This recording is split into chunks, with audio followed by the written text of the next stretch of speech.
जंगल में गर्मियों का मौसम आने वाला था। जंगल के सभी पक्षी अपना अपना घर बनाने पर विचार कर रहे थे। सुनो दोस्तों, हमें अपना घर बनाने का काम आज से ही शुरू कर देना चाहिए। लेकिन टुनटुनी, आज से ही क्यों? अभी तो घर बनाने में बहुत समय है। कालू भैया, मैं इसलिए कह रही हूँ घर बनाने को क्योंकि मैंने सुना है इस बार गर्मी ज्यादा ही पड़ेगी। अगर हमारे ठंडे ठंडे घर बनकर तैयार रहेंगे तो हम गर्मी से बचे रहेंगे। हाँ टुनटुनी बहन, तुम सही कह रही हो, क्योंकि मैंने पिछली बार अपना घर भयंकर गर्मी में बनाया था, जिसके कारण मेरी बेटी बीमार पड़ गई थी, जो मुश्किल से बची थी। तो फिर ठीक है, मैं भी अपनी पत्नी को मायके से लेने जाता हूँ, वो मायके गई हुई है। दोस्तों, हम आज से ही टुनटुनी चिड़िया के साथ घर बनाने का काम शुरू करते हैं। फिर सभी पक्षी जंगल में लकड़ियां ढूंढने चले जाते हैं और कालू अपनी पत्नी को बुलाने उसके मायके चला जाता है। कालू जी, आप मेरे बिना एक दिन भी नहीं रह पाई, जो पीछे पीछे आ गई मेरी। गोरी, मैं तेरा इतना भी आशिक नहीं हूँ जो मैं तेरे पीछे पीछे आऊँ। लेकिन टुनटुनी ने कहा है इस बार भयंकर गर्मी पड़ेगी, तो जंगल के सारे पक्षी अपना अपना घर बनाकर तैयार कर रहे हैं। हमारा भी घर बन जाएगा तो ठीक रहेगा। कालू जी, तुम्हारा दिमाग तो ठीक है ना, जो तुम घर बनाने की बात कह रहे हो। गोरी, तेरा क्या मतलब है? क्या हम इस बार भी अपना घर नहीं बनाएंगे? कालू जी, अपने जीवन में क्या कभी घर बनाया है जो तुम इस बार घर बनाओगे? किसी कमजोर पक्षी का घर छीन लेंगे। गोरी, हम हर बार ऐसा ही करते हैं और हर बार हमारी बेइज्जती होती है, इसलिए मैं घर बनाने की बोल रहा हूँ। चुप कर जाओ कालू जी, ये मेरी माँ का घर है। अगर किसी ने सुन लिया कि हम कभी भी अपना घर नहीं बनाते और पक्षियों से मार खाते हैं। ठीक है गोरी, अब मैं जाऊँ या 1-2 दिन यहीं रुक जाऊँ?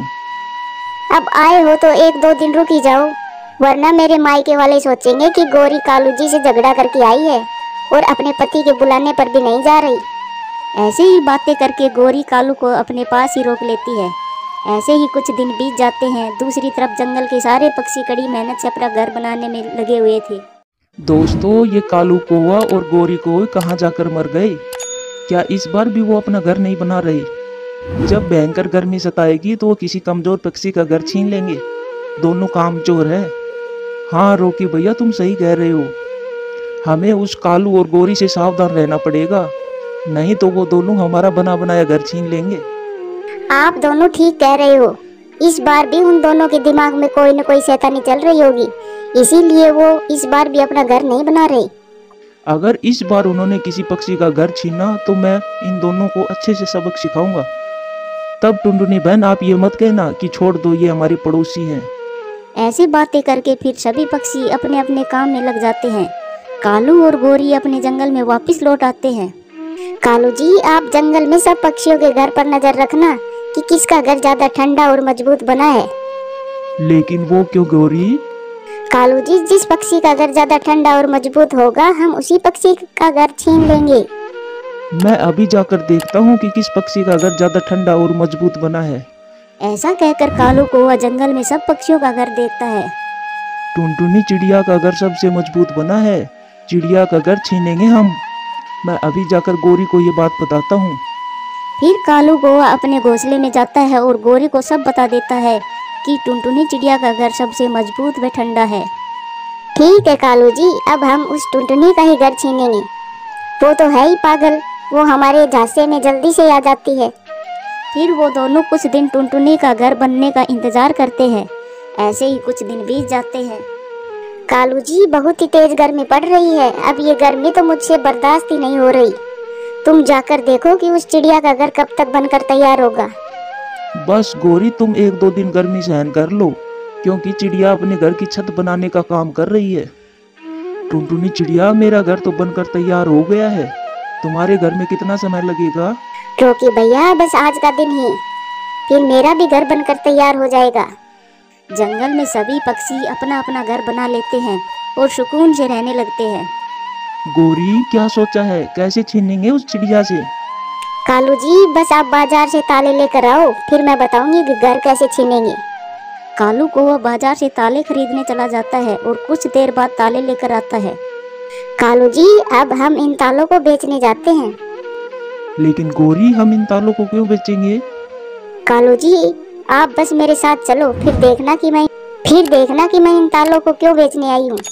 फिर गौरी और कालू ताले बेचने जाते हैं और कुछ पक्षियों को ताले बेच भी देते हैं। अरे कालू और गौरी, ये ताले बेचने का काम कब से शुरू कर दिया? टुनटुनी बहन, जब से आपने देखा तब से ही। अब आप भी एक ताला खरीद लो। ठीक है कालू गौरी, मुझे भी एक ताला दे दो। ना ना टुनटुनी बहन, ताला तो मैं खुद ही लगाऊंगी, आपसे शुरू में ताला ना लगाया जाएगा। तो ठीक है गौरी बहन, फिर आप ही लगा दो ताला। फिर गौरी व कालू घर के अंदर जाकर अंदर से ताला लगा देते हैं। गौरी बहन, आप दोनों ताला घर के अंदर क्यों लगा रहे हो? ताला तो घर के बाहर लगता है। पागल चिड़िया, हमारी मर्जी, हम ताला घर के अंदर लगाए या बाहर। गौरी बहन, ये घर मेरा है और मर्जी भी मेरी ही चलेगी। कौन कहता है कि ये घर तेरा है? अब से ये घर हमारा है, अब भागो यहाँ से। टुनटुनी चिड़िया रोते हुए वहाँ से चली जाती है और कालू और गौरी बहुत खुश होते हैं। कालू जी, ये देखो चिड़िया ने कितना भोजन रखा है, अब हमें इतनी गर्मी में भोजन के लिए भी नहीं जाना पड़ेगा। टुनटुनी को भगाकर कालू व गौरी बहुत ही ज्यादा खुश थे और टुनटुनी चिड़िया रोते हुए अपने दोस्तों के पास जाती है और सारी बात बताती है।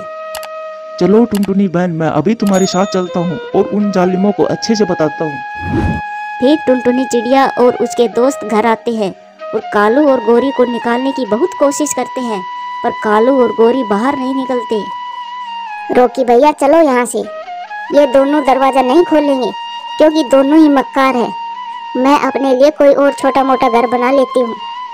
टुनटुनी बहन, आपने ये घर बहुत ही मेहनत और कई दिनों में बनाया था। हम आपकी मेहनत को किसी और को नहीं दे सकते। मैं इन दोनों को सबक सिखा कर ही रहूँगा। मैं अपना ताला लाकर इस घर के बाहर लगा देता हूँ। जब भोजन खत्म होगा तो दोनों अंदर ही भूखा मरेंगे। इनकी सजा यही होगी। फिर वो सब घर के बाहर ताला लगाकर वहाँ से चले जाते हैं। टुनटुनी बहन, गर्मी तो बहुत तेज पड़ रही है। इतनी तेज गर्मी में अपने लिए घर कैसे बनाओगी? रोकी भैया, मैं सोच रही हूँ इस बार लकड़ी की बजाय मैं मिट्टी का घर बनाऊं। मिट्टी का घर कैसे? हमने तो पहले कभी भी नहीं बनाया। रोकी भैया, बचपन में मैं अपनी माँ के साथ मिट्टी के घर में रहा करती थी। मेरी माँ को मिट्टी का घर बनाना बहुत अच्छे से आता था और अपनी माँ से मैंने भी घर बनाना सीख लिया था। ठीक है बहन, आप मिट्टी का घर बनाओ। अगर आपको हमारी जरूरत पड़े तो हमें जरूर याद करना। फिर टुनटुनी चिड़िया मिट्टी का घर बनाना शुरू कर देती है और उसके दोस्त उसकी मदद करते हैं, उसे नदी से मिट्टी लाकर देते हैं। इस तरह टुनटुनी का घर बहुत ही जल्दी बनकर तैयार हो जाता है। अरे वाह चिड़िया बहन, आपका मिट्टी का घर बहुत ही सुंदर बना है। चिड़िया बहन, अगली बार हम भी मिट्टी का घर बनाएंगे। फिर टुनटुनी चिड़िया अपने घर में आराम से रहती है और दूसरी तरफ कालू और गौरी भूख से तड़प रहे थे क्योंकि बाहर से ताला बंद था। कालू जी, ये दरवाजा तो खुल ही नहीं रहा, जरा जोर से धक्का लगाना। फिर कालू और गौरी बहुत कोशिश करते हैं लेकिन दरवाजा नहीं खुलता। अब हम दोनों यहीं भूखे मरेंगे, यही हमारी गलती की सजा है। फिर दोनों पति पत्नी उस घर में भूखे ही मर जाते हैं और उनके किए की सजा मिल जाती है। सुंदरवन जंगल में टुनटुनी चिड़िया अपनी बेटी चिंकी व पति रॉकी के साथ रहती थी। रॉकी एक कंपनी में काम करता था। चिंकी अपनी कॉलेज की पढ़ाई पूरी कर चुकी थी और घर में रहकर अपनी माँ के काम काज में हाथ बटाती थी। एक दिन रॉकी की छुट्टी थी और वह घर पर आराम कर रहा था। चिंकी अपनी माँ से कहती है, मम्मा, बहुत दिन हो गए आपके हाथ की पाव भाजी खाए हुए और आज तो पापा की भी छुट्टी है, तो आज आप पाव भाजी बनाओ ना, फिर हम सब मिलकर खाएंगे। अरे बेटा, तुझे पाव भाजी खानी थी तो कल बताती। पाव भाजी बनाने का सामान तो है ही नहीं घर पर, आज तुझे कुछ और बनाकर खिलाती हूँ। नहीं मम्मा, मुझे तो पाव भाजी ही खानी है। बेटा, तू इतनी बड़ी हो गई है लेकिन तुझे अकल बिल्कुल भी नहीं है। पाव भाजी खाने की जिद लगाई बैठी है, बिना ब्रेड के पाव भाजी कैसे बना दूं बेटा? मैं तुझे किसी और दिन बनाकर खिला दूंगी। तुम्हारी मम्मी ठीक कह रही है चिंकी, जाओ जाकर कुछ और खा लो। टुनटुनी, तुम कल ही पाव भाजी बनाना। मेरा भी मन कर रहा है तुम्हारे हाथ के स्वादिष्ट पाव भाजी खाने का।